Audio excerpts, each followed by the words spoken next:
a nombre de DESCO, y como sabemos estamos en una situación un poco difícil para el país, ¿no? Bien difícil, donde hay algunos casos de corrupción en todos los niveles, la crisis política es inminente, ha pasado este tema de la negación de la cuestión de confianza, y la OEA ha estado visitando nuestro país, entonces siempre estamos preguntándonos cuál sería la salida de la crisis, cuáles son estas propuestas para el proceso de transición. Entonces, el nombre de esta sesión de coyuntura es Situación de Alta Confrontación. Para eso hemos invitado y agradecemos la participación de Luciano López Flores. Él es abogado especializado en Derecho Constitucional y Procesal, es magíster en Política Jurisdiccional por la Pontificia Universidad Católica del Perú, candidato a doctor en Derecho por la Pontificia Universidad Católica del Perú también, y también es profesor de la maestría en Derecho Procesal de la UP, y también es miembro del Consejo Directivo del Instituto Pro Democracia. Entonces, gracias, Luciano. No sé si tienes una presentación, tienes 25 minutos para tu presentación y después vamos a abrir una ronda de participación y comentarios de los participantes. Empezamos entonces, Luciano. Muy buenos días a todos, muchísimas gracias por la invitación, muy honrado de estar con todos ustedes.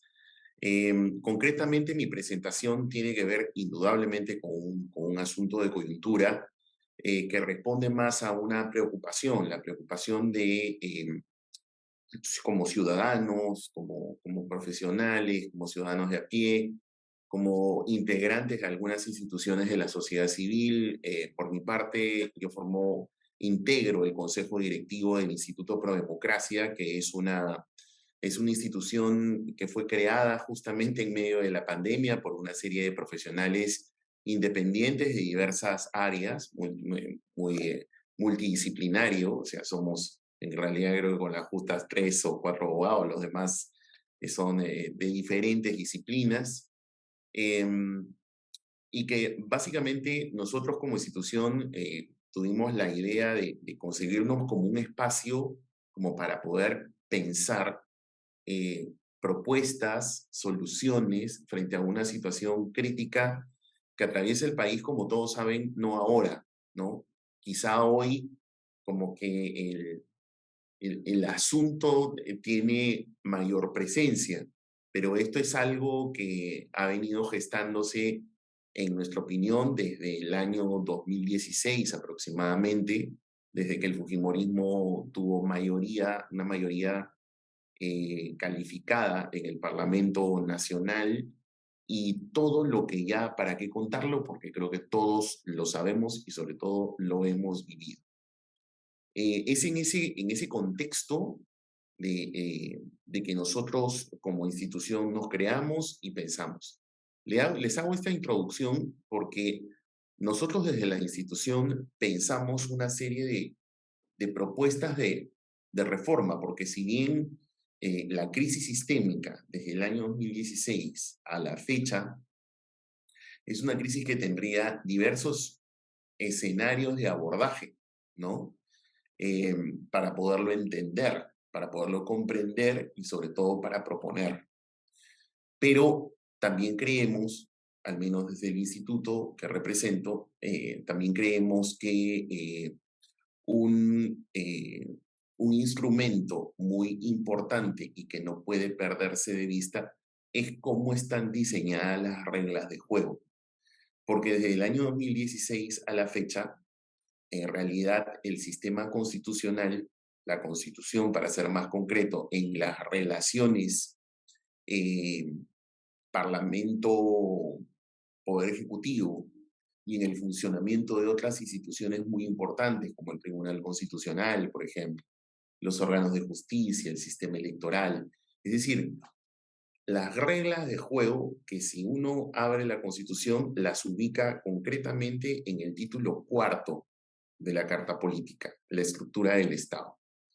Nosotros hemos pensado que allí hay problemas de diseño que al momento de someter a crisis, como tenemos desde el 2016 a la fecha, el sistema no te ayuda. O sea, más allá, vuelvo a repetir, que podamos abordar el problema indudablemente desde otras disciplinas, desde el punto de vista jurídico y político, el diseño no te ayuda, al menos en nuestra opinión. y no te ayuda porque no tiene eficientes válvulas de desahogo. Y es a eso es lo que nos referimos.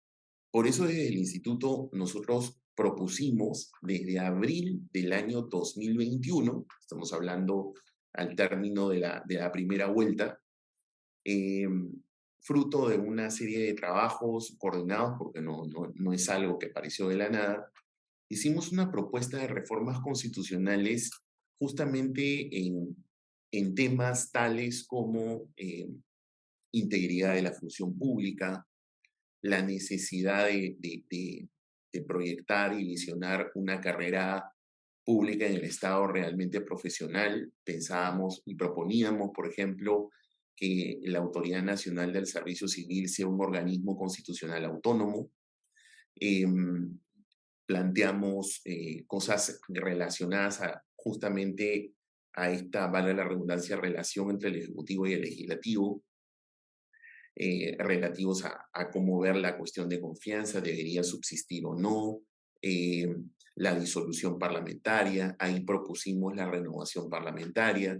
Desde esa época pensamos en cómo debería elegirse el presidente en la segunda vuelta electoral, eh, trasladar la oportunidad de elección de los parlamentarios a la segunda vuelta, cómo concebir al Tribunal Constitucional, cómo deberían elegirse al defensor del pueblo, al Contralor General, al Procurador General del Estado, de tal manera que la Procuraduría también sea un órgano constitucional autónomo. Es decir, planteamos una serie de propuestas mucho más integrales. Y digo mucho más integrales porque suena comparativo, ¿no? Y es que ya desde abril de este año, que afinamos incluso un poco más nuestras propuestas, incluso las dimos a conocer a través de nuestra página web, algunos medios de prensa nos convocaron, tuvimos algunas entrevistas a nuestro presidente como quien habla. Es en ese contexto que somos convocados por la Asociación Civil Transparencia para integrar esta gran mesa o gran plataforma llamada la Coalición Ciudadana, en la que muchos estamos presentes, entiendo que también DESCO, ¿no? Y por esas razones es que ya dentro de la coalición, que como se sabe hoy, está integrada, perdón, por más de 217 organizaciones de diferentes posturas. Algunos somos centristas, hay otros que tienen una visión distinta, otros que están desde el empresariado, como por ejemplo el capitalismo consciente. Es decir, somos totalmente variopintos, pero creo que ha sido un ejercicio muy importante como para tratar de llegar a algún tipo de acuerdo. En el consenso de las propuestas, vuelvo a repetir que para eso Prodemocracia tenía ya una propuesta escrita de aterrizado artículos, no ideas de vamos a hacer esto, sino tangible en texto, para bien o para mal, como para discutir.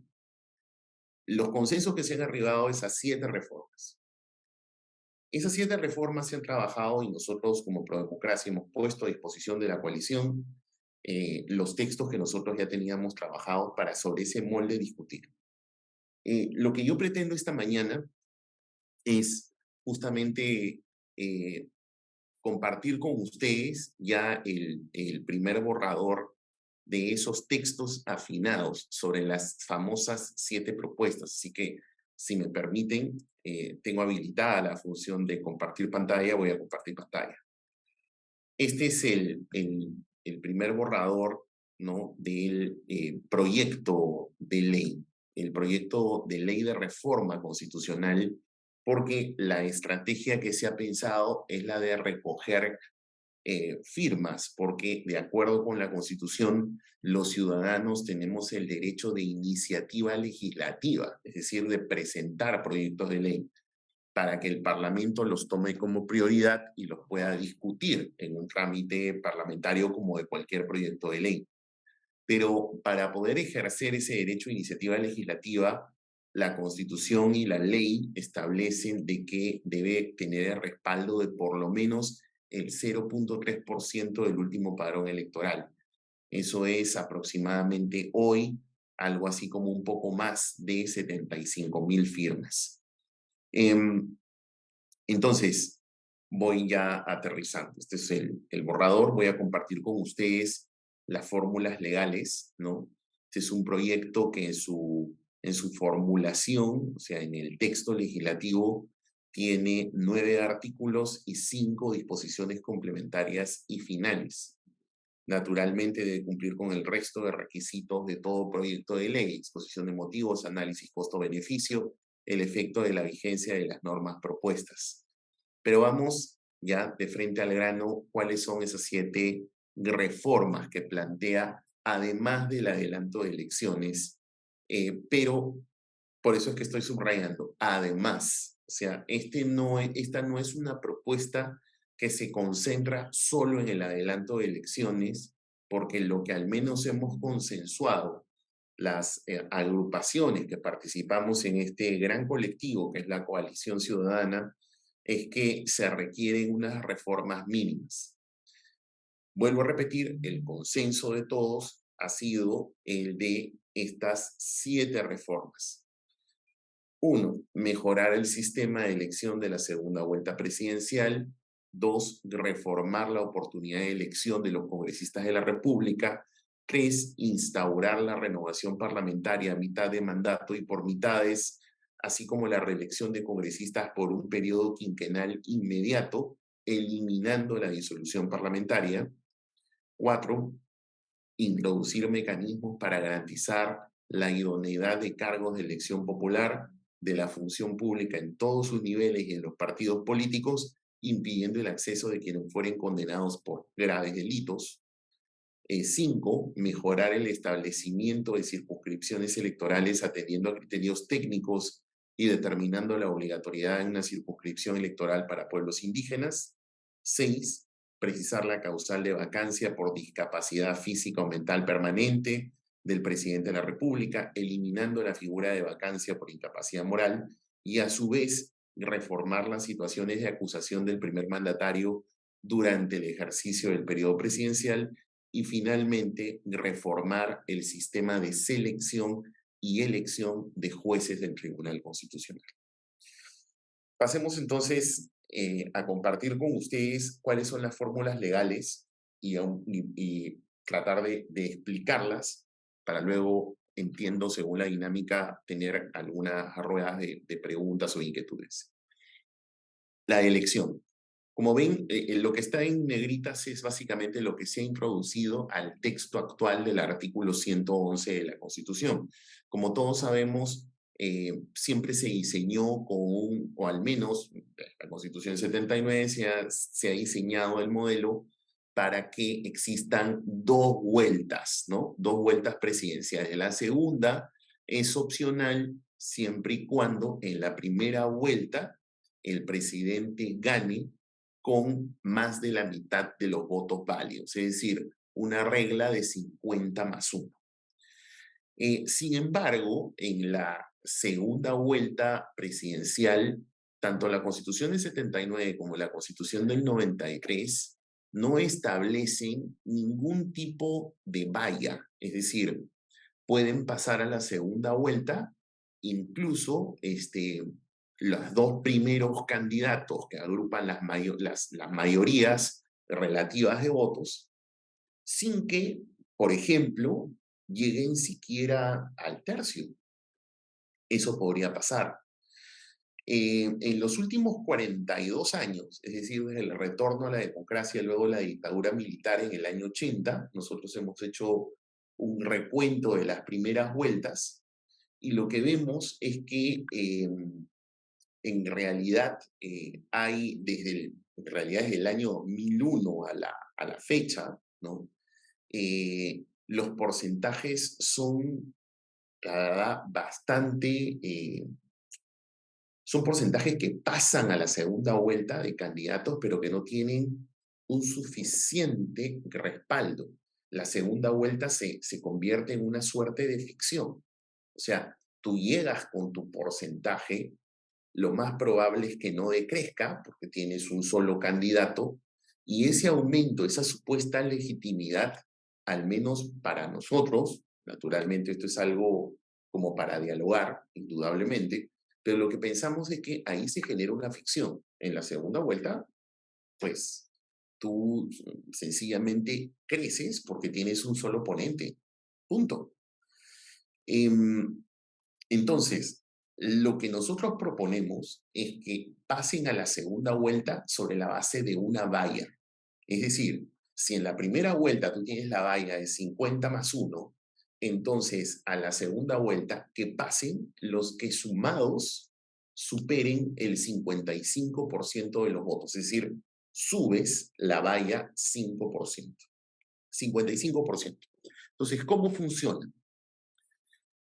Funciona de esta manera. Una mira a los últimos 42 años y, por ejemplo, en la elección del año 2006, tanto García como Humala, que pasaron a la segunda vuelta, pasaron y ambos no llegaban a superar la valla de 55%. Hubiera pasado un tercer candidato.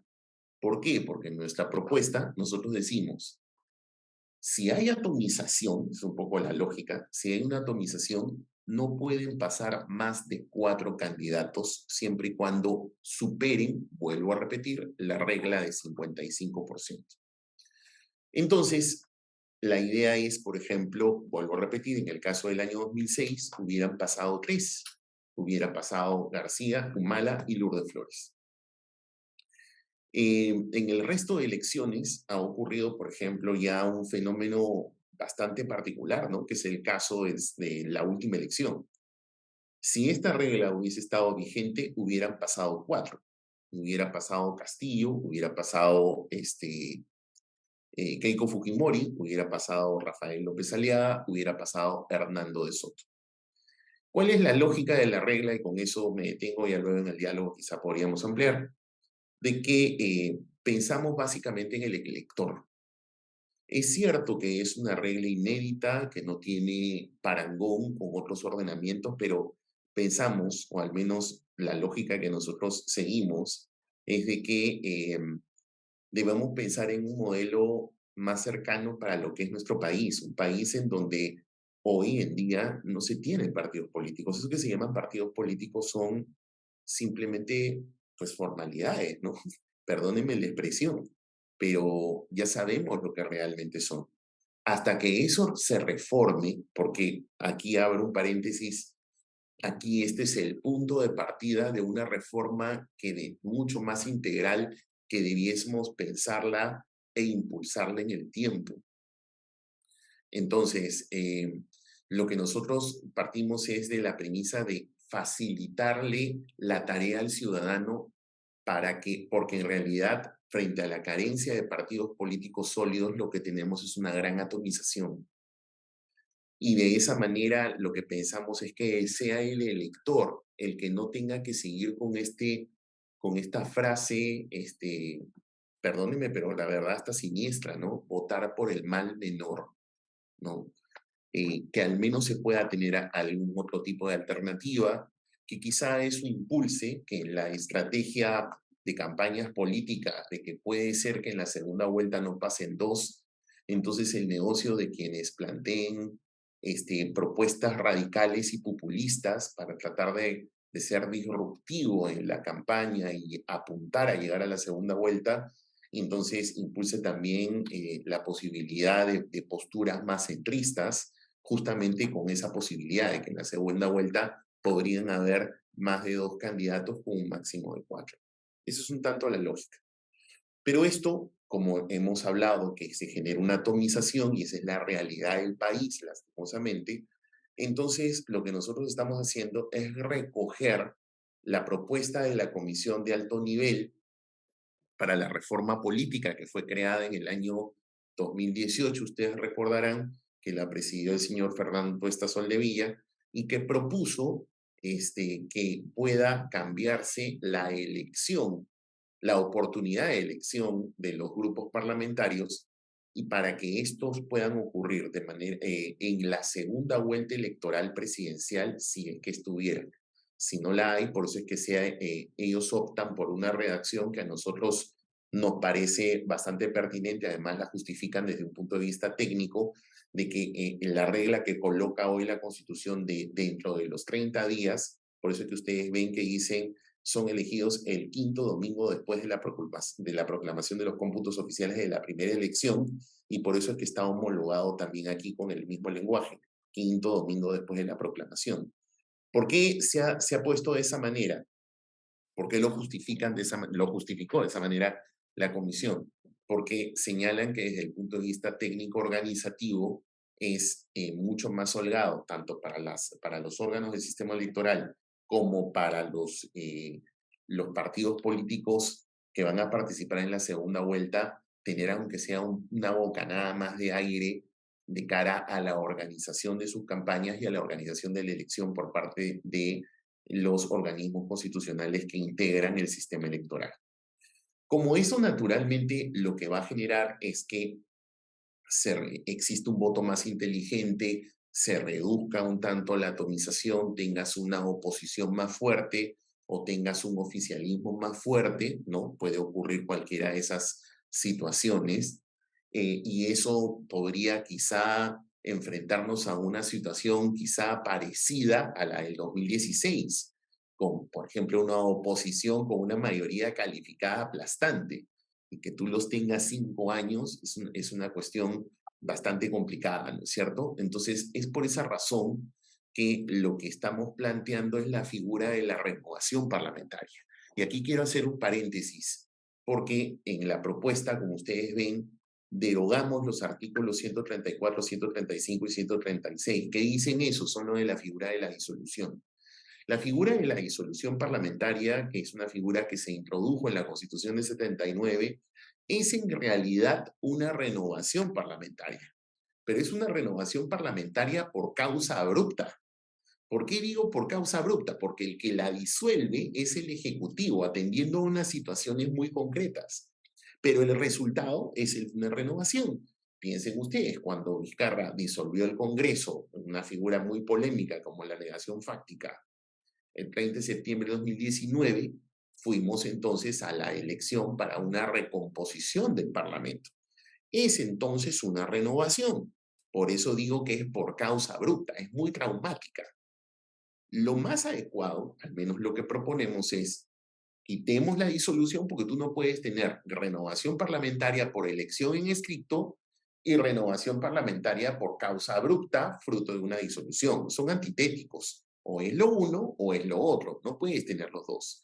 Entonces, eliminamos la disolución y mantenemos la figura de la renovación parlamentaria, que es una fórmula que, por ejemplo, nosotros la tuvimos en nuestra tradición histórica constitucional durante el siglo XIX.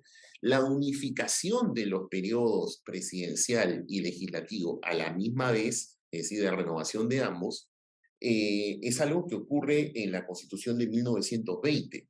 Desde allí el modelo no se ha cambiado. Nosotros tampoco pretendemos que deje de ser tal. Lo único que estamos diciendo es que, ok, los dos poderes se renuevan a la misma vez, pero a mitad del periodo quinquenal, el Congreso de la República pasa a ser examinado otra vez por quienes somos propietarios del poder, o sea, nosotros los ciudadanos. ¿Cómo sería la renovación? Bajo el mecanismo que existió, por ejemplo, en nuestra tradición histórica o que existen en algunos países de la región, como el caso de Argentina, es decir, el mecanismo de sorteo. Se hace siempre por la mitad de cada grupo parlamentario. Hemos aprovechado además para proponer algunas reglas que atenúen la posibilidad de conductas tránsfugas. Y por eso ustedes pueden ver que en el penúltimo párrafo dice, está incluido en el sorteo quien voluntariamente se aparte del grupo parlamentario correspondiente a la organización política o alianza electoral por la cual postuló al cargo congresal. Y una vez que se produjo la renovación, ¿no es cierto? Y comienza la segunda mitad del periodo quinquenal del Congreso, entonces unos congresistas comienzan a apartarse para más bien trastocar la voluntad popular y fortalecer la oposición o fortalecer al oficialismo. Si eso ocurre, vaca inmediatamente en el cargo y debe llamarse al accesitario. ¿Cuál es la idea? Fortalecer a los partidos políticos, porque esto, ya hemos dicho, partimos de la premisa de que aquí no hay partidos políticos y la reforma de los partidos es algo importante, trascendente. Y creo que de allí, para fortalecer también el modelo de renovación, estas reglas deberían estar.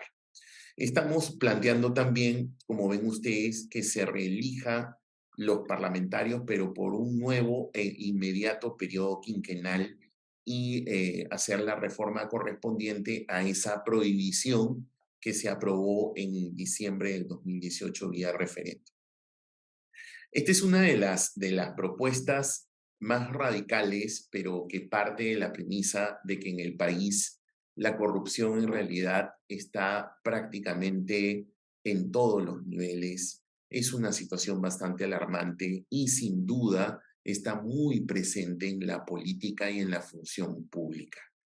Y eso creemos que tiene que cambiar a nivel de unas medidas muy radicales y disruptivas. Por eso es que proponemos modificar el artículo 34A, que fue introducido en las reformas que votamos en el referéndum en diciembre del 2018, donde se señala que están impedidas de postular a cargos de elección popular los que tienen sentencia condenatoria en primera instancia, pero nosotros le hemos agregado un segundo párrafo, que es el que ustedes ven en letras negritas. La misma prohibición, es decir, de postular a cargos de elección popular, tienen quienes cumplieron la pena impuesta, o sea, los que técnicamente se rehabilitaron, o recibieron indulto, entonces los indultados o los que cumplieron su pena, pero que fueron condenados por delitos muy graves. ¿Cuáles? Criminalidad organizada, enriquecimiento ilícito y corrupción de funcionarios, lavado de activos, narcotráfico y terrorismo, contra la libertad sexual, dignidad humana, la humanidad, el Estado de la Defensa Nacional, contra los poderes del Estado y el orden constitucional y contra la voluntad popular. ¿Cuál es la idea? Vuelvo a repetir, es que estas personas no, si han cometido estos gravísimos delitos, no puedan postular a ningún cargo de elección popular. No atentamos contra el famoso principio de resocialización, porque como ya lo ha establecido la jurisprudencia del Tribunal Constitucional, en nuestro país, casos, por ejemplo, de la ley de la carrera magisterial, quien se rehabilita parte de la premisa de que se reinserta en la sociedad y puede naturalmente trabajar y participar en cualquier área, ¿no? Que sea parte de su proyecto de vida. Pero la función pública, participar en partidos políticos, que es, por ejemplo, la modificatoria que nosotros planteamos como introducir el artículo 35.1, de ninguna manera, ni tampoco participar en la función pública. Es una muerte civil con todo lo que tiene que ver la política de la función pública.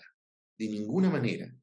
No, vuelvo a repetir, no es inconstitucional porque el principio de resocialización no es un principio absoluto, como lo ha establecido el tribunal, porque puede ser limitado por razones válidas. Y una razón válida es de que si nosotros recogemos, como también lo dice la jurisprudencia del tribunal, la lucha contra la corrupción, la criminalidad organizada y estos gravísimos delitos, pues entonces definitivamente esta persona que trabaje en lo que mejor le parezca, pero nunca más en la función pública ni para hacer política. Se ha planteado también incorporar el artículo 90C, que es para que las circunscripciones electorales obedezcan a razones técnicas.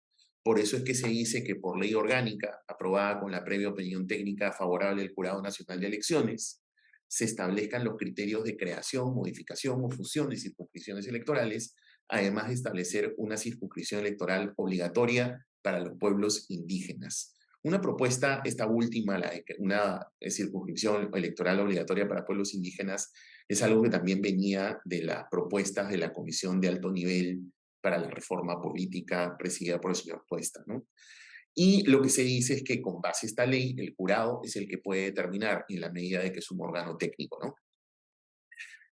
Un tema medular es, si tú estás quitando la disolución parlamentaria y reemplazándola por la renovación en los términos ya planteados, también lo lógico es que el presidente tenga una mayor estabilidad, porque la vacancia por incapacidad moral, que duda cabe, es una figura que tiene una gran vaguedad e imprecisión que ni siquiera el Tribunal Constitucional quiso aclarar. Eso para nosotros debe cambiar. Por eso es de que se modifica la vacancia por incapacidad moral para fijarla como una causal objetiva, que es lo que debería atender a razones de vacancia. Y por eso ustedes pueden ver que se dice que vaca el presidente por su permanente discapacidad. Empleamos el término discapacidad paréntesis porque ese es el que hoy en día se usa. Por ejemplo, tenemos por ello el Tratado de Personas con Discapacidad, ¿no es cierto?, de la cual el Perú es parte. Entonces, su permanente discapacidad mental o física, cuya gravedad o irreversibilidad le impidan el ejercicio permanente del cargo, declarada por el Congreso con el voto favorable de los 2/3 de sus miembros y en mérito un dictamen de junta médica compuesta por 5 médicos especialistas con trayectoria profesional no menor de 15 años, pero designados por la comisión especial a que se refiere el artículo 155 de la Constitución. ¿Cuál es esa comisión especial? Ustedes recuerdan cuando vino la reforma del Consejo Nacional de la Magistratura, que votamos en un referéndum en diciembre de 2018, es una comisión que está integrada por el defensor del pueblo, por quien preside el Tribunal Constitucional, quien preside el Poder Judicial, quien preside la Fiscalía de la Nación, por el Contralor General de la República y por 2 rectores de universidades con más de 50 años de antigüedad y con licenciamiento de SUNEDU, elegidos por sus pares, ¿no? Tanto universidades públicas como privadas. Es una comisión que se forma solo para seleccionar y elegir a los miembros de la Junta Nacional de Justicia. Por tanto, se reúne y se desactiva una vez que cumplió su labor. Esa nos parece que puede ser una comisión interesante como para designar a los médicos de esta junta médica, ¿no es cierto? Entonces, hemos pensado en esa comisión. Como consecuencia, lo que hemos pasado a hacer es a reformar el famoso artículo 117 de la Constitución y darle un mejor orden y claridad en su redacción. Por eso es que, como ustedes ven, están enumeradas las causales en las que solo puede ser acusado el presidente durante su periodo, por traición a la patria, conforme al Código Penal, para que quede claro que es un delito, ¿no? Aquí abro un paréntesis, mire lo que ha pasado, por ejemplo, con esa absurda denuncia de traición a la patria que recientemente se ha tramitado, donde está enfocado como infracciones constitucionales y a su vez como delito de traición a la patria sobre la base de un mismo hecho. Entonces, acotarlo para que sea lo más exacto posible. Traición a la patria conforme al Código Penal, delito. Por la comisión de delitos de corrupción, organización criminal, terrorismo, tráfico ilícito de drogas, lavado de activos contra la humanidad y violencia contra la mujer, para lo cual resultan aplicables las normas contenidas en los tratados internacionales sobre tales materias ratificados por el Perú. De todos estos graves delitos, de todos, el Perú tiene tratados, está adscrito a los tratados internacionales sobre la materia. C, lo que ya existe en la Constitución, por impedir elecciones presidenciales, parlamentarias, regionales, municipales, actos ejecutivos destinados a impedir o tratar de impedir la reunión o funcionamiento del Congreso, Poder Judicial, Tribunal Constitucional, que es una gran omisión, no existe en la Constitución de 1993, lo estamos regularizando acá, o del Jurado Nacional de Elecciones o de los demás organismos del sistema electoral. Y estamos regulando la grave indignidad, que es como ha estado funcionando en realidad la vacancia por incapacidad moral, pero hemos tratado de objetivarla con una serie de supuestos que en realidad están previstos en el artículo 44 de la Constitución hoy, ¿no? Infracción de deberes primordiales del Estado referidos a la soberanía nacional, vigencia de los derechos humanos, proteger a la población de amenazas contra su seguridad, o el atentado a la forma republicana de gobierno y el principio de balance y equilibrio de poderes que está en el artículo 43. Lo que hemos hecho es, como ven, las 2 primeras causales son delito, las 2 últimas causales son infracción a la Constitución. Los 2 tienen tratamientos distintos. ¿Cuáles son los cambios para darle más estabilidad al presidente? La acusación por delitos no la puede hacer cualquiera, como hoy sí se puede hacer. Hoy, por delitos lo podría hacer cualquier hijo de vecino. Por ejemplo, sucedió con la traición a la patria. 4 abogados bastante conservadores presentaron una denuncia, la subió un congresista y ambos, sin investigación preliminar, sin nada, a cargo de un organismo competente, y puedo presentar una denuncia contra el presidente. Si son delitos, démosle ese trabajo al organismo competente que la Constitución ha designado para perseguir los delitos. y que tiene todo un aparato y una estructura y unas funciones para hacerlo. Por eso es que ustedes ven que dice la autorización de contenido penal, que son los dos primeros incisos, es competencia exclusiva de la Fiscalía de la Nación. De tal manera que entonces, definitivamente, solucionamos el problema de que la Fiscalía puede hacer investigación preliminar, pero para pasar al segundo nivel, él es el único que puede presentar su denuncia constitucional y el Parlamento abrirá un antejuicio que, si es por delitos, evidentemente tiene una serie de elementos de convicción.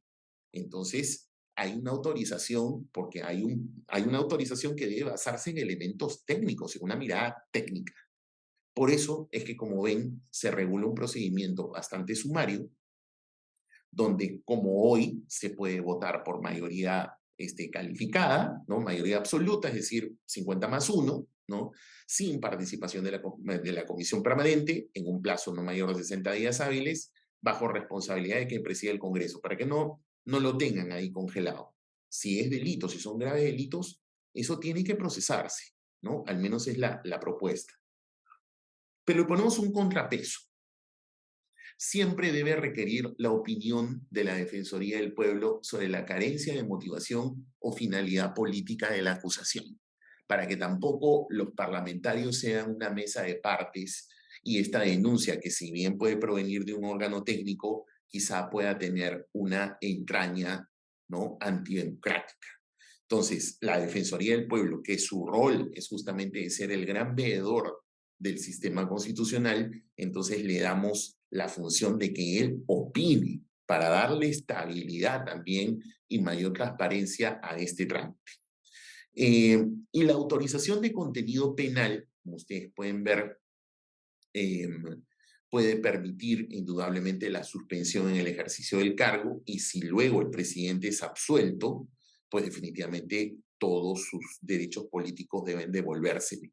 Si es por infracción constitucional, que es el penúltimo párrafo, definitivamente en estos casos la decisión debe tener un peso en la votación mayor. Hemos pensado en 3/5 sin participación de la comisión permanente, para que allí tampoco no se acuse al presidente por infracciones constitucionales como las que están planteadas, pero que sea un trámite también muy rápido. Esa no es la idea. Por eso es que el peso de la votación sube. Y hemos recogido en los artículos que se han incorporado, que es el 117A, el 117B y el 117C, una serie de propuestas que ya se habían hecho de la Defensoría del Pueblo en el año 2006, hace 16 años. ¿De qué se trató? En ese tiempo, la doctora Beatriz Merino estaba de defensora del pueblo, defensor adjunto era el doctor Samuel Abad, y lo que ellos hicieron fue presentar un proyecto de ley de desarrollo del 117 para justamente clarificar los aspectos imprecisos que hoy estamos sufriendo las consecuencias, como todos ya lo sabemos. En ese proyecto de ley, nosotros lo estamos elevando a rango constitucional, los postulados que están allí, y era, por ejemplo, muy importante ese proyecto. Lamentablemente era el segundo gobierno de Alan García, ingresó el proyecto, ingresó a la comisión, nunca lo debatieron ni lo discutieron en la comisión, terminó el quinquenio y se archivó. Nosotros lo estamos rescatando porque es importante precisar qué cosas procesalmente se puede hacer, cuando la inmunidad no alcanza, que puede ser, por ejemplo, para delitos comunes o que ocurra en el ejercicio del cargo, pero que no tengan nada que ver con la función. Son cosas bien interesantes. Lo de las medidas limitativas de derechos del presidente, que también estaban recogidas ahí, así que eso sí no es una propuesta nuestra. Nosotros estamos rescatando la propuesta de la Defensoría del Pueblo del año 2006. Y finalmente, la reforma del sistema de selección y elección de jueces del Tribunal Constitucional. Para nadie hoy, sobre todo desde el año 2016 a la fecha, creo que no me cabe la menor duda que el Tribunal Constitucional es un órgano medular en el sistema, es el gran árbitro, y cuyas decisiones me parece que se sienten más porque tenemos un sistema unicameral, ¿no? Y entonces termina siendo de facto la segunda cámara que el país no tiene, ¿no? Entonces, sin embargo, su diseño, que viene de la Constitución 93 con unos propósitos nada santos, ¿no? Sin embargo, lastimosamente, todos los gobiernos de turno, después de la caída del Fujimorato en el año 2000, nadie lo reformó. Y ha sido, lamentablemente, la elección de sus magistrados un, prácticamente escenarios de cuotas, ¿no? De repartijas. Lamentablemente eso ha sido así, y es porque en el Parlamento no solamente concentra la elección de magistrados, sino también concentra la selección de estos. Por eso es que el proceso de selección siempre ha sido nada transparente. Y cuando digo siempre, es porque si ustedes hacen una revisión histórica, pues creo que el único, quizá no accidentado, ha sido el pleno elegido después de la caída del Fujimorato. Después todos los demás siempre han sido nada transparentes. Entonces, ¿cuáles son las reformas? Para empezar, se está aumentando el número de jueces de 7, que es un número totalmente antitécnico, al número mínimo de jueces que teníamos, no solamente en la Constitución del 79, sino que es el estándar de la región, 9. 9 tiene Colombia, 9 tiene, por ejemplo, Ecuador, ¿no? Por decir un ejemplo, Chile tiene 10, por ejemplo. De donde proviene el modelo, que es de Europa, Alemania tiene 16, España tiene 12, para que se dé una idea. Así que estamos aumentando la 9. Ahí nomás saque en línea, 7 es un número por demás antitécnico. Si es con 9, entonces recogemos el modelo que se tenía en la Constitución del 79 de renovarlo por tercios, para que no ocurra el efecto pernicioso que hay ahora, que se acumulan los mandatos para que luego en el Parlamento se los repartan, porque los hacen que coincidan con la Defensoría, hacen que coincida con algún otro cargo, por ejemplo, los directores del BCR, o sea, es decir, siempre se presta el cuotaje, ¿no? Entonces, para evitar esas cosas, por tercios. Lo renovamos por tercios, 3, 3, 3. Ya no. Por eso también el periodo debe subir a 9. Ya voy terminando. Ya, Y gracias. finalmente separamos selección de elección. La selección no puede estar en manos de un poder político. Estamos disponiendo que la selección la haga la comisión especial encargada de seleccionar a los miembros de la Junta Nacional de Justicia. Un tercio, los mejores del concurso, su pase directo, son los mejores, los 3 primeros del concurso. Y del resto se arma una plancha, un tercio elige el legislativo, un tercio elige el ejecutivo. De esa manera se balancea y tenemos al menos un modelo un tanto más democrático. Y bueno, finalmente, la cláusula de adelanto de elecciones. Pero como ven, esas son las 7 reformas cuyo prácticamente en calidad de primicia, no por el contenido de la reforma, porque han sido anunciadas desde el 14 de noviembre, sino en fórmula, el primer borrador de fórmulas, los acabo de compartir con ustedes. Les agradezco mucho su atención y quedo atento para las preguntas. Gracias. Gracias, Luciano, por tu participación. Espero que no me esté fallando ya el micrófono, no sé qué sucedió. Entonces es momento de las preguntas o los comentarios de los participantes. ¿Quién se anima a participar? Ya, Rodolfo, por favor.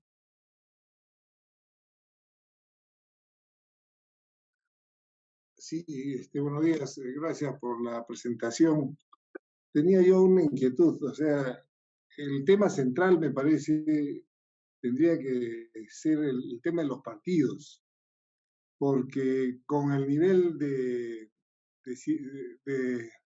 la estructura o la situación actual de los partidos, casi pone en riesgo la viabilidad de cualquier otra propuesta, porque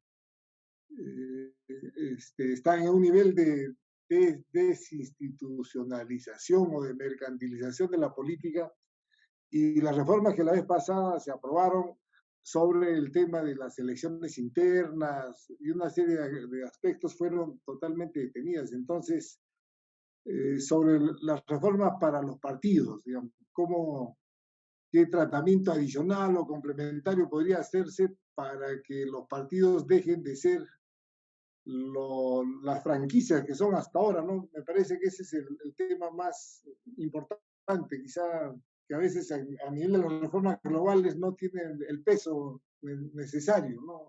Sobre ese punto quizá pediría si se puede ampliar. Gracias.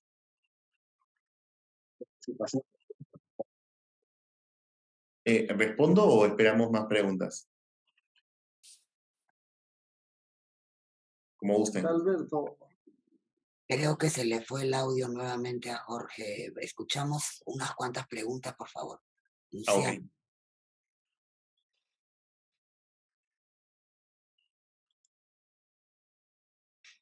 Sí, tenemos aquí a... Ay, perdón, que no veo bien. Diana. Sí, buenos días, ¿se me escucha? Sí. A ver, sí, justamente un comentario acerca de lo que nos había ya comentado el expositor. Justo hablaba sobre el tema de lo que son los, bueno, de los partidos políticos en la historia y también a la actualidad, cómo es que los consideran, ¿verdad? Yo considero ahí, si bien es cierto, de que los partidos políticos han tenido definiciones según el momento histórico. Y bueno, de acuerdo a lo que puedo recordar, con el jurado lo definía el partido político como un grupo político que se presenta a elecciones y que puede colocar mediante elecciones a a sus cargos políticos, ¿no? A candidatos a cargos políticos. Y bueno, en la actualidad nosotros podemos decir de que un partido político es un conjunto de personas que comparten entre sí una ideología y que estos a su vez tienen como objetivo alcanzar el poder político mediante la vía electoral. Pero a la actualidad vemos de que ese concepto que se tenía sobre los partidos políticos ha cambiado. ¿Por qué? Porque a la actualidad vemos de que en sí ya no son partidos políticos, sino que pasan a ser unas organizaciones donde el candidato, digamos, de tal partido se pasa a otro partido viendo su conveniencia. Es así de que, digamos, si veo que, caso de que sigamos en Fuerza Popular, eh, tengo las posibilidades de perder, entonces me paso a otro partido donde sí voy a tener las posibilidades de ganar. Entonces vemos así de que esos casos, ¿no? De tránsfugas que han pasado de un partido a otro y es lo mismo, y es por eso de que a la hora de las elecciones, cuando estamos bueno, al momento de votar, todos decimos vamos a votar, o bueno, no la mayoría, dicen hay que votar por el mal menor.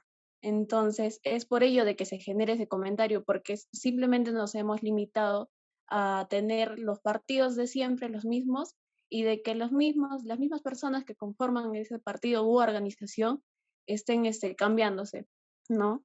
Entonces, para esta situación, para este problema que hay sobre los partidos, porque ya se ha perdido incluso esa ideología que debería haber en los partidos, ¿qué se podría hacer frente a ello? Ese sería más que todo mi comentario y la pregunta. Gracias.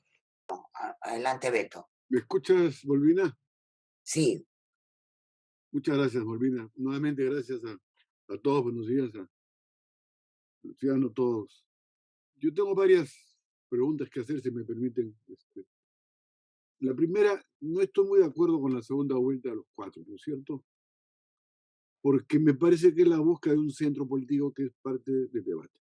No voy a estar en ese punto, pero que todo el mundo reclama en el país y que hasta ahora no se puede construir, sería bueno discutirlo más en otro momento.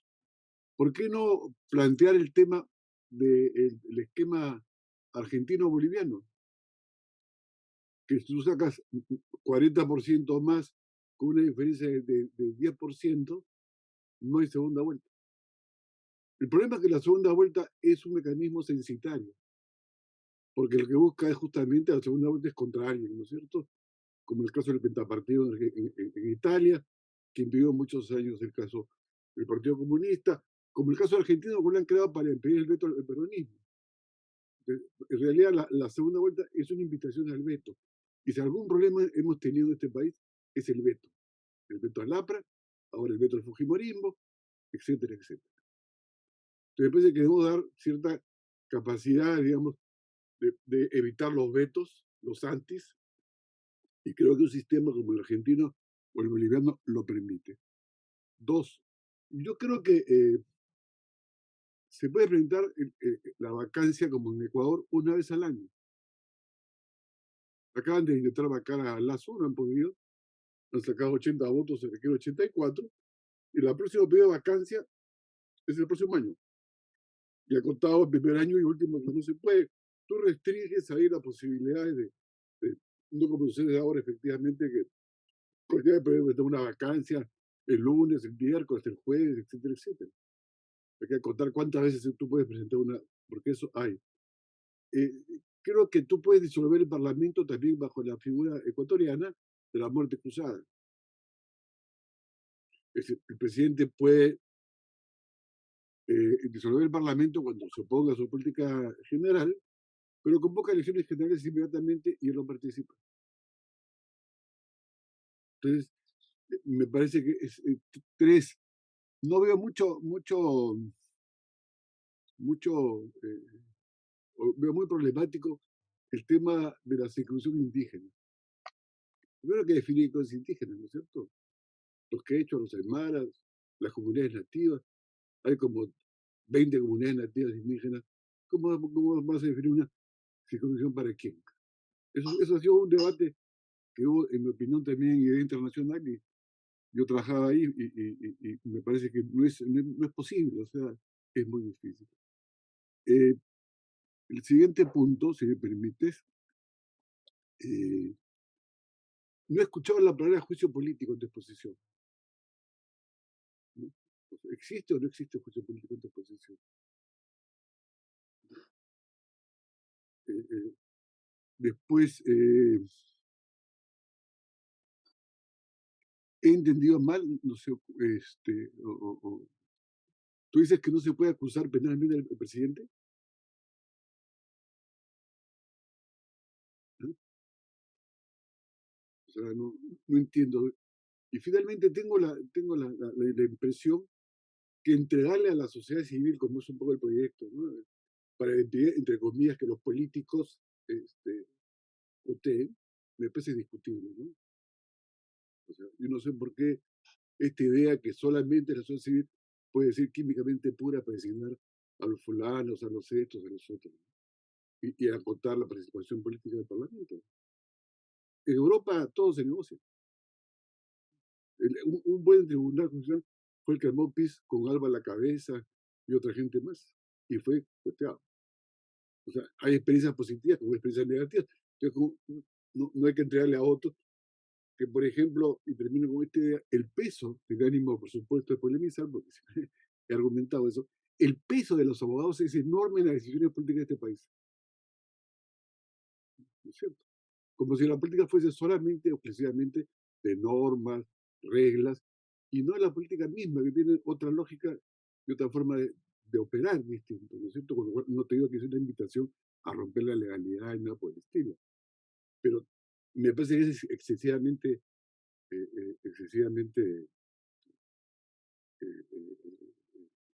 digamos, antipolítica, antipolítica, ¿no?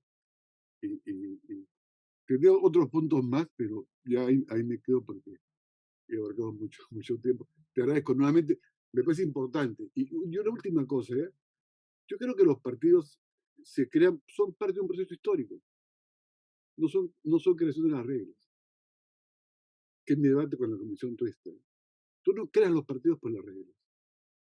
Las reglas son importantes, son, en mi opinión, vitales. Pero tú puedes saber las reglas, como se dice, como dice un famoso solo, tú puedes saber las reglas del ajedrez y no jugar ajedrez, o jugar mal el ajedrez. Entonces, las reglas no definen el juego, finalmente, ¿no? Quien lo define son los jugadores. Entonces, y es fundamental ver cómo tú articulas la regla con los procesos sociales históricos, porque aquí se ha intentado crear partidos y han fracasado las anteriores representaciones y hasta ahora no se logra. Me parece que hay que pensar también un tiempo determinado a ese conjunto de reformas, ¿no es cierto? No es que las reformas mismas te dan automáticamente la revolución. Eso es todo. Muchas gracias hasta el momento. Gracias, Beto. Tenemos dos pedidos de palabra más, Eduardo Bayón y Jocelyn Carrión. Adelante, Eduardo. Gracias, Molvina. Gracias, Luciano, por la presentación. Y, a ver, yo partiría de una afirmación que la leí en la página de la coalición, y es una afirmación que sostiene que la realidad no se cambia, digamos, por modificaciones legales, ¿no es cierto? Y partiendo de esa frase que me parece neurálgica y reconociendo, digamos, la importancia del esfuerzo en el que están embarcados, yo quisiera hacer tres preguntas. Una primera que tiene que ver con las premisas que organizan de alguna manera estas 7 propuestas priorizadas, porque es más o menos claro que hay por lo menos 3 premisas en las que creo que hay básicamente consenso en el país. Una primera, que entiende que estamos en un escenario posterior al colapso de los partidos políticos, y algo ya se ha dicho en las 2 intervenciones anteriores.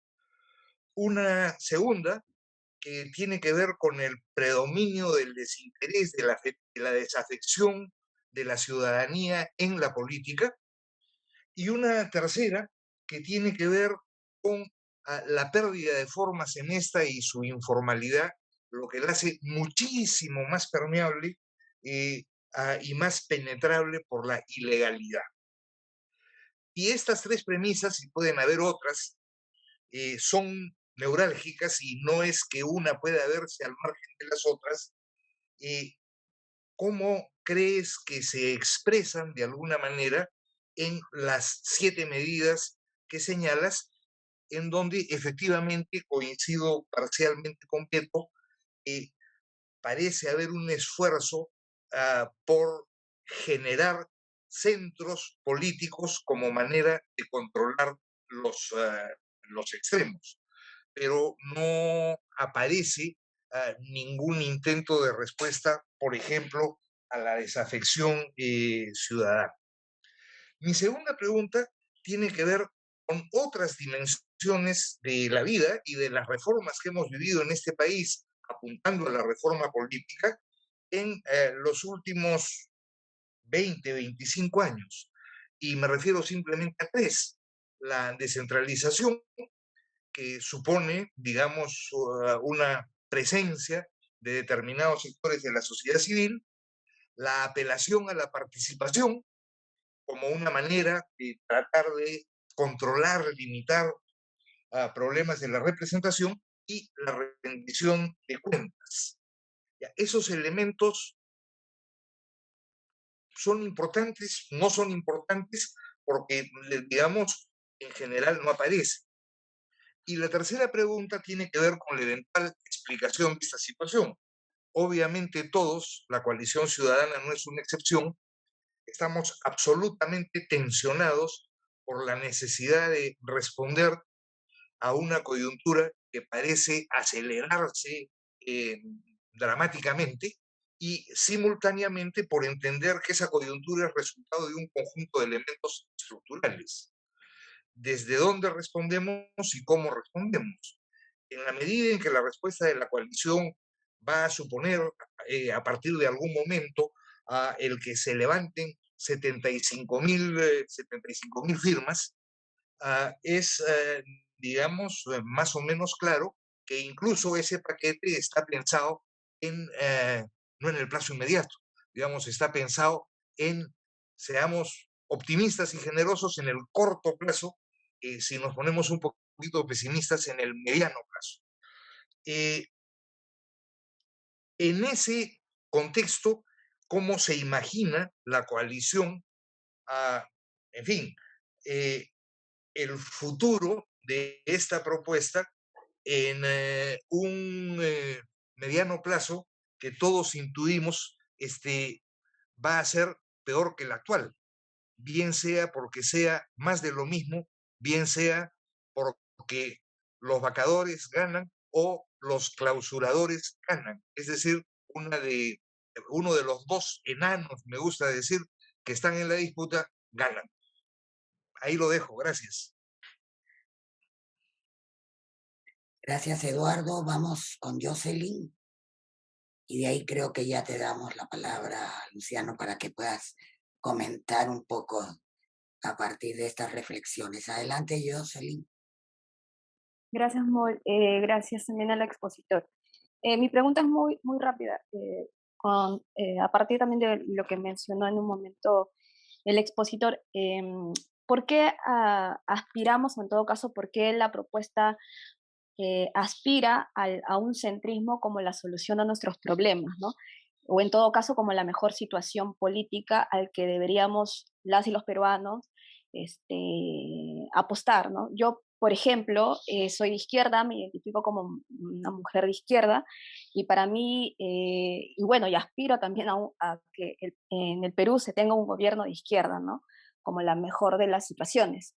Y como yo, obviamente, también hay otras personas, incluso aquí, que también probablemente coinciden conmigo. Y quizá también en esa línea, una izquierda, digamos, entre comillas, radical, en el sentido de que aspiro a cambios profundos de nuestra, de las condiciones políticas en la que nos regimos, ¿no? Esa era mi consulta, y la dejo ahí. Muchas gracias. Te dejamos en el uso de la palabra, Luciano. Ok. Muchas gracias, la verdad, a todos. La verdad que, bueno, indudablemente las preguntas todas son muy importantes, muy interesantes. Voy a tratar de ir respondiendo. A ver, quienes comenzaron a formular sus inquietudes incidieron en el papel y la necesaria reforma de los partidos políticos. Yo debo, como respuesta, partir de lo que comenté al inicio de mi exposición e incluso antes de mostrar estas propuestas ya aterrizadas. ¿Qué fue lo que dije? Lo que yo dije fue, aquí en la coalición nos hemos reunido un conjunto de instituciones, ¿no? Yo, por ejemplo, en particular, yo provengo de un instituto de profesionales independientes, que es el Instituto Pro Democracia, que ya se lo comenté. E incido en eso porque los que integramos tenemos pues propuestas, planteamientos, ideas, pensamientos muy diferentes. Y lo que hemos logrado ponernos de acuerdo en nuestras diferencias es sobre estos temas. Yo empecé también diciendo que en el Instituto Pro Democracia, por ejemplo, perdone el flash ahí, pero sinceramente, nosotros éramos los que teníamos incluso una propuesta escrita y aterrizada desde hace un año y que es mucho más amplia, que incluso aborda temas por ejemplo, de algunos que escuché, como por ejemplo transfugismo. Nosotros tenemos propuestas aterrizadas, escritas, no ideas, sí, que hay que hacer, no, escrito, que hay que reformar. Ya, nosotros teníamos eso sobre transfugismo. Nosotros, por ejemplo, pusimos a disposición con total desprendimiento y apertura nuestra propuesta, que es mucho más amplia. Pero por eso decía, pero como todo colectivo, como todo gran colectivo, tienes que aceptar el consenso y si se ha acordado que sea estas reformas mínimas, entonces eso fue lo que quedó. Que se requieren más cosas, vamos, yo mismo les estoy diciendo que el Instituto Pro Democracia, nuestra reforma es mucho más amplia incluso, ¿no? Yo en lo particular, técnicamente hablando, yo hasta la cambiaría toda, pero también los criterios políticos que habría que pensar hoy, yo la verdad no, en lo particular, y la verdad en otro momento quizá podríamos conversar in extenso sobre la conveniencia de una asamblea constituyente. Para mí no, pese a que sí considero que esta carta hay que cambiarla, está mal hecha, para mí. Pero bueno, independientemente de eso, esas son las razones por las que no se ha tratado desde la coalición el tema de partidos políticos. Quizá lo que sí se ha abordado y sí se ha pensado es porque cargos de elección popular el ejercicio de la función pública proviene de los partidos. Y entonces, cuando menos, ahí sí en eso consensuamos que lo que teníamos que plantear son unas propuestas muy disruptivas. Esas propuestas, por ejemplo, nosotros las trajimos del Instituto Pro Democracia. Esto de prohibir la participación de los rehabilitados por delitos de alta criminalidad.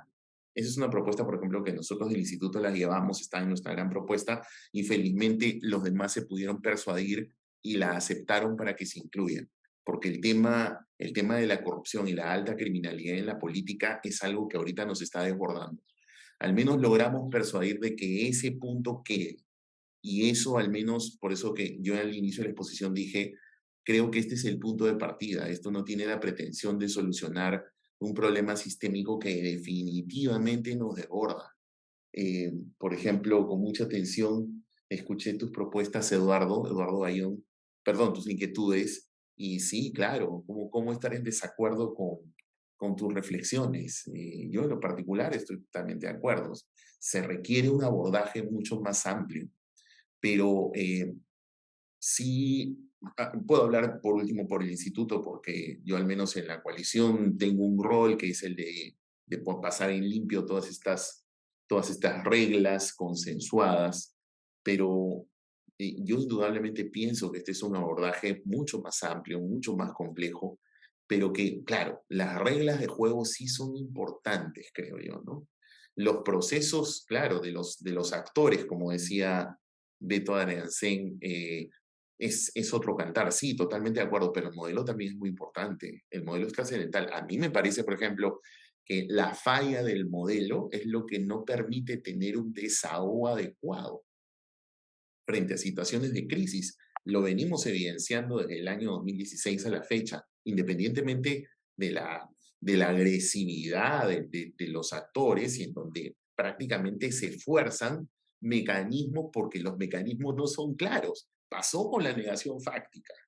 Yo nunca estuve de acuerdo, pese a que yo he sido totalmente crítico de ese parlamento fujiaprista que fue disuelto. Yo recuerdo, y es más, cuento esta anécdota, permítame la licencia, con mucha gracia, porque la prensa me consulta y me dice, ¿usted qué piensa? Y yo digo, no, mire, la verdad que la negación fáctica es, para mí, es inconstitucional.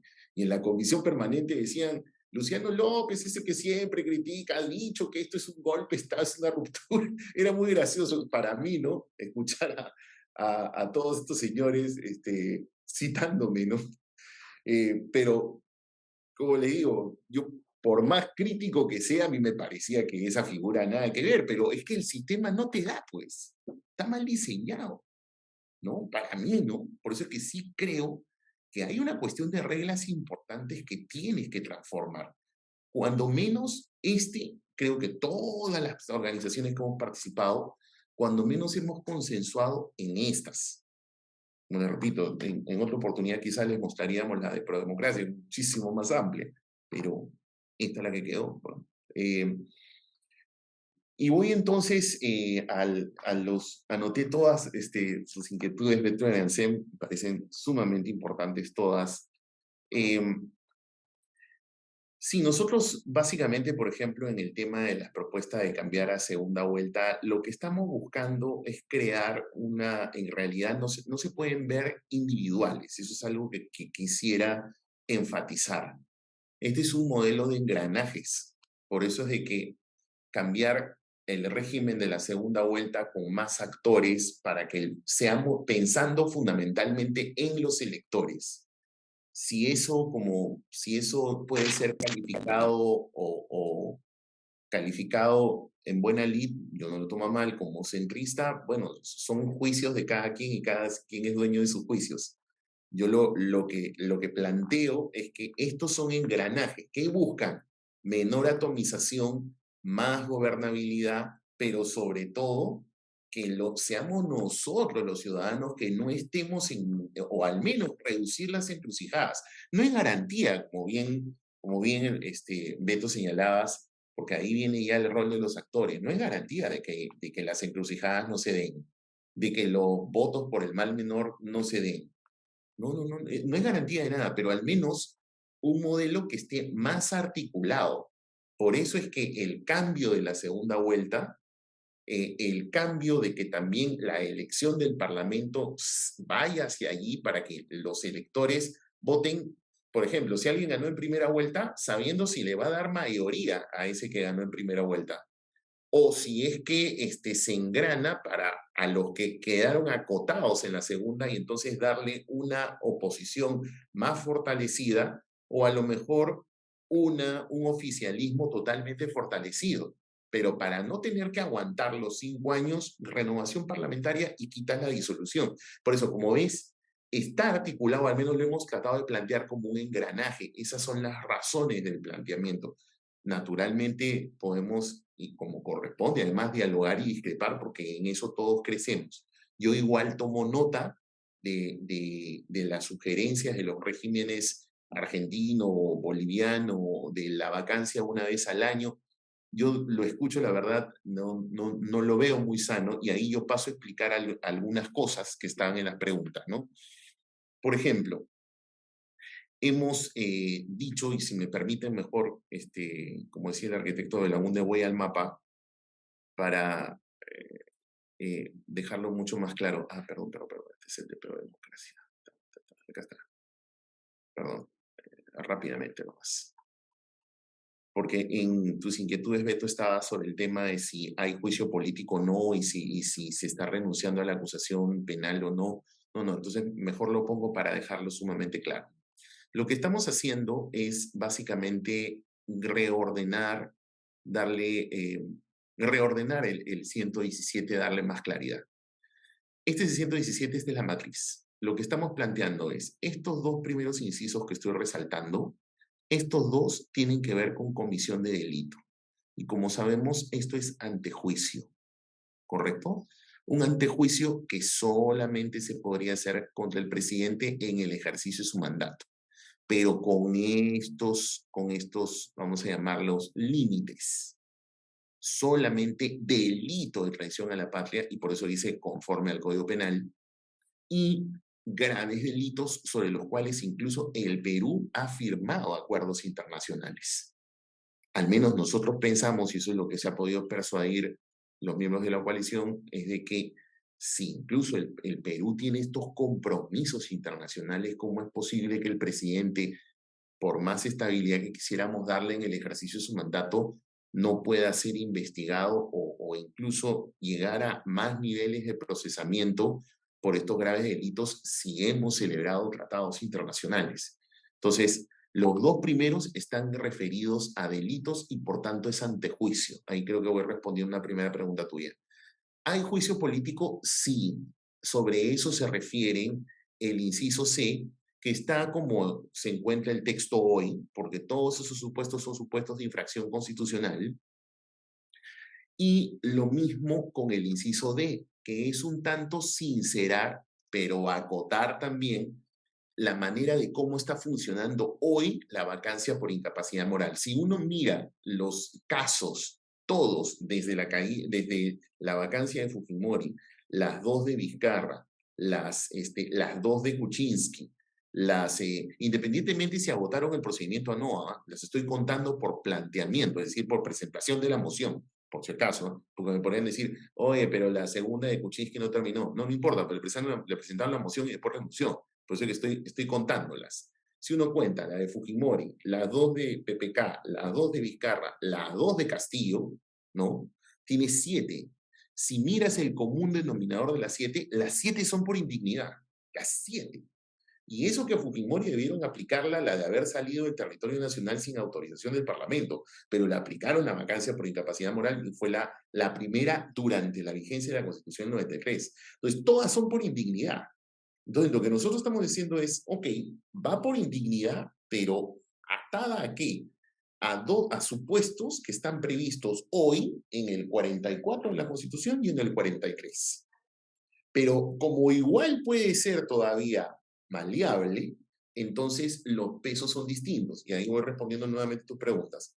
Cuando es penal, la acusación penal es solamente exclusiva de la Fiscalía de la Nación. Lo que yo decía es que hoy, si esto fuera realidad, ningún congresista, ninguna persona podría denunciar penalmente al presidente. Lo podría hacer en la fiscalía, pero no en el Parlamento. Al Parlamento, el único que lleva acusación de contenido penal es la Fiscalía de la Nación, el único. ¿Para qué? Para que el Pleno, sobre la base de sus evidencias, autorice el procesamiento.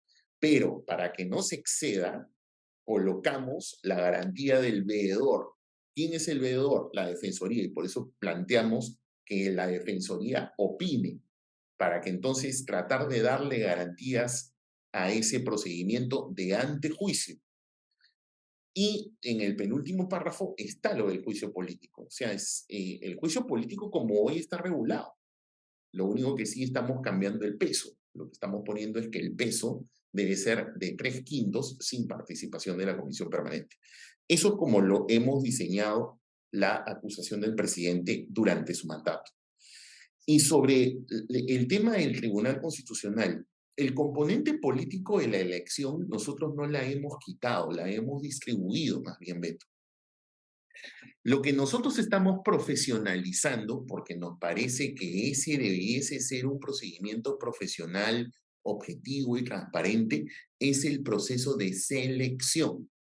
La distinción entre procesos de selección y procesos de elección hoy no existe en la Constitución. Como no existe, entonces el reglamento del Congreso y la ley orgánica del Tribunal Constitucional permite que todo esté concentrado en el Parlamento. Y el proceso de selección ya hemos visto cómo se ha organizado durante todos estos años de existencia del tribunal desde el año 96 en que entró en funciones, ¿no? Entonces, por eso es que nosotros separamos la selección, se la damos a otro órgano distinto al Parlamento, y la elección, que es el componente político, viene distribuido.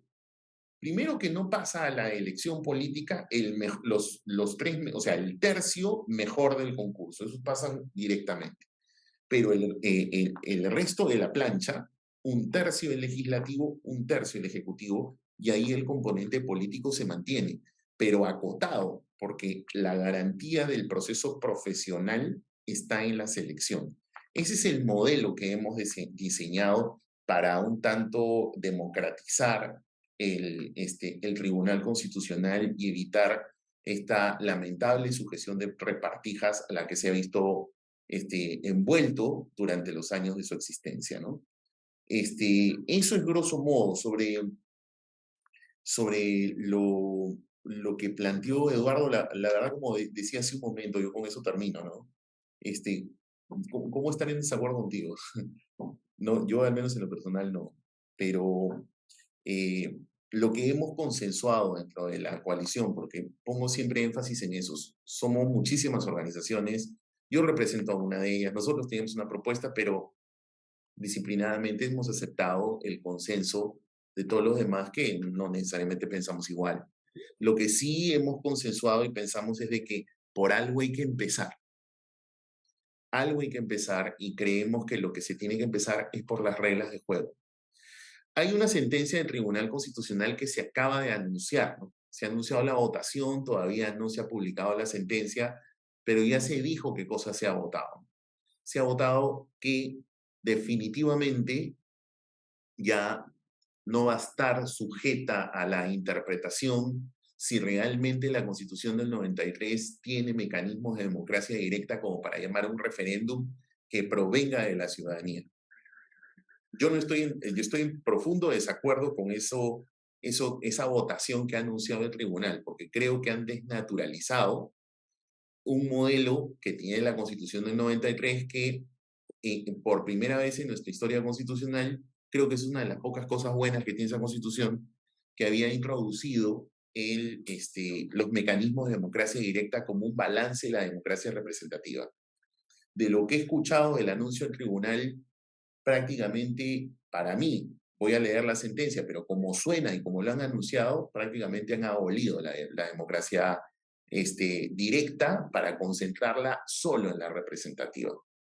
Habrá que leer sus razones, pero creo que eso tiene un impacto directo en la acción. Eso es una de las cosas que he pedido en la comisión, justamente conversar y planificar, porque prácticamente vamos a reunir firmas y como bien decías Eduardo, para un mediano plazo quizá, o ver cómo nos organizamos mejor, porque la figura de convocar un referéndum directo, por lo que he escuchado de ese anuncio en tribunal, ya no va a ser posible. Y es realmente preocupante. Pero bueno, nuevamente, les agradezco a todos sus intervenciones y sobre todo por haberme invitado a compartir con ustedes estas propuestas y sobre todo a dialogar. Indudablemente nos quedamos con muchas cosas, así que en otra oportunidad con todo el gusto del mundo. La verdad que es muy honrado para mí de poder haber participado con ustedes. Muchas gracias también. Gracias, Luciano. Entendemos que tenías tiempo límite a las 10:30, aunque Alberto estaba pidiendo la palabra, no sé si... No, sí, encantado, aunque sea las del estribo, porque La del estribo. Beto, por favor. no, muy grato, definitivamente. Nos quedamos con un montón de cosas. De hecho, podríamos agendarlo quizá en otra oportunidad para seguir dialogando, pues o sea, eso es lo necesario, tenemos que dialogar, o sea, ¿no? Tenemos que Luciano, dialogar, tenemos que pensar. Gracias, Beto, más bien. no, Luciano, Encantado. gracias a ti por la exposición. Efectivamente, falta mucho por debatir, ¿no? Estoy de acuerdo con lo del TCA, me parece útil lo de los tercios, no sé, me parece totalmente razonable porque efectivamente evitas que se agolpe todo y tú puedes votear como hoy día sucede. Sacas tesis de orientaciones determinadas, ¿no es cierto? Y hay que... Beto, si me permite la interrupción, Gara Botelli se quedó 9 años. Sí, pues por eso, pues además,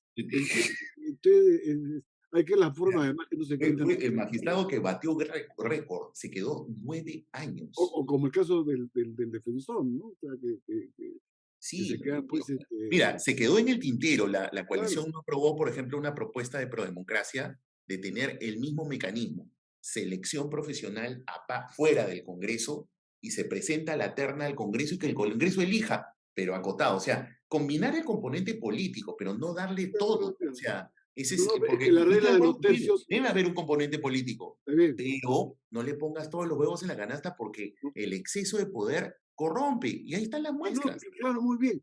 Por eso la propuesta de los tercios me parece muy bien, porque evita lo que tú quieres, efectivamente, recontrapolitizar el Tribunal Constitucional, ¿no es cierto? O sea que, y evitar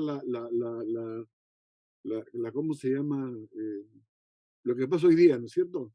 Que sean 8 años y al final le escoges a 5 de los 6 y los pones en que son verdes, los otros son amarillos, y puede tener ese sentido, ¿no? Y que con el tribunal que me parece un órgano muy importante, una democracia. 2, yo creo que las reglas son importantes, ¿eh? Yo me peleo por las reglas además, ¿no? O sea, pero creo que lo que planteaba yo es cierto, o sea, yo creo que estos son procesos históricos, o sea, son procesos, esta es una crisis que va a tomar tiempo su solución. O sea, hay que imaginar reglas pausadas que permitan avanzar poco a poco, o sea, para poder reconstruir lo que estamos, o construir lo que queremos construir. Porque si no pensamos que las reglas te hacen la política, y en mi opinión, las reglas son importantes, son vitales, pero no te hacen toda la política. No, estamos de acuerdo con eso, pero sí por es ejemplo, sumamente importante, ¿no? Yo sé que no lo han tratado, ¿eh? ¿Por qué los partidos regionales no pueden participar en las elecciones al Parlamento? Cuando la circunscripción es regional. Sí, por ejemplo, mira, hace un momento, no recuerdo, perdóname si fuiste tú o si fue Eduardo que planteaba el tema de la regionalización. Claro. Para mí es medular, pero nuevamente, pues, es que somos se ha tenido que consensuar. Sí, mira, yo que escribí la propuesta de prodemocracia, no sabes, yo estaba como león ahí, oye, pero ¿por qué no van a aprobar esto? Oye, pero, claro, no, te entiendo perfectamente. Oye, pero mire, hay un texto escrito, pero hay que aceptar los consensos y bueno. Pues, y lo último, yo estoy contigo que lo que hizo Vizcarra fue un golpe de Estado. Sí, mira, yo por más que estaba, como te digo, a mí me da mucha risa. Me parece clarísimo que todos solicitaban, ¿no? O sea, pero Luciano López ha dicho, cuando antes no me podían ni ver ni en pintura. Claro. Pero yo no podía estar de acuerdo con decir que esa cosa, que la negación fáctica. Y mi pregunta periodística, ¿qué opina de la decisión del gobierno que ya se empleó el voto de confianza, la cuestión de confianza? Y nosotros teníamos propuestas sobre cuestión de confianza, por ejemplo, en democracia, pero la verdad, por ejemplo, lo que está sucediendo hoy, técnicamente es una inconstitucionalidad y es una ilegalidad. Yo no estoy de acuerdo con esa ley 31355 por si acaso. No estoy de acuerdo porque la cuestión de confianza no debe ser limitada, al menos como modelo no debería ser limitada, ¿correcto? Porque es un mecanismo de descompresión. Es como que alguien en tu directorio, el director ejecutivo, ya pues frente a los rumores, el zarandeo, todo bien, y dice, bueno, ¿saben qué, señores? Me daban a dar la confianza en el trabajo que estoy haciendo, sí o no. No, bueno, entonces me voy. Entonces no le vas a estar limitando, pues eso es lo lógico, ¿no? Para mí esa ley es inconstitucional, pero el árbitro del partido, me guste o no, ya lo dejó validado por falta de votos, regla que también está pésima. Por eso es que en la modificación que nosotros planteamos del Tribunal Constitucional, no sé si te has dado cuenta, decimos votación simple, porque no puedes tener una decisión más inconstitucional porque tienes más votos o menos inconstitucional porque tienes menos votos. O es inconstitucional o no es constitucional. Punto. O sea, eso se define por regla simple. No hay nada que hacer. Pero el modelo hoy es un modelo, por eso te digo, mal hecho, ¿no? Por falta de votos se ha validado la ley 31355. Y si se ha validado, perdónenme, pero hay hora de arriba. Entonces, el Ejecutivo, no, como dice esa ley, no puede interpretar el sentido de la decisión. Ya ni modo, no me gusta, no me gusta, pero hay que respetar la institucionalidad tan precaria como tenemos, pero por último, ¿no? Muy bien. Muchas gracias, Luciano. No, Muy gracias, interesante. Neto. Y ojalá que vuelvas a estar con nosotros. Encantado, cuando gusten, encantado. Más bien un honor para mí. ¿No? Gracias, Luciano. A ver si prenden sus cámaras para ver si nos podemos tomar una toma antes de cerrar. Y, Luciano, esta versión que nos has presentado ya es pública, ¿no? Para poder solicitarla. Ahorita Todavía. está distribuyéndose con los miembros de la Comisión de Reformas, porque están agrupados por comisiones, porque la idea es consultarlas. O sea, la fórmula legislativa ya está terminada. Ya está terminada, que es lo que acabo de enseñarles. Pero como conocen, el proyecto de ley pues, tiene exposición de motivos, tiene análisis costo-beneficio y tiene efecto de la vigencia. Yo estoy encargado de la exposición de motivos y de la fórmula legal. Ya terminé la fórmula, la exposición ya la estoy terminando. El CPI una semana, o sea, hasta el lunes. E internamente costo-beneficio lo está escribiendo alguien más y efecto de la vigencia. Yo he sido premiado por la exposición de motivos porque, bueno, yo he escrito prácticamente el 98%, ¿no? Entonces, medio complicado si no eres autor escribir exposición de motivos. Así que asumo el activo y el pasivo de lo que está ahí. Pero sí, encantado. Si ustedes entienden que están miembros de la coalición, en la Comisión de Reformas, que les pasen la fórmula que yo acabo de... Incluso hoy he pasado una versión 2 esta mañana. Muchas gracias. Encantado.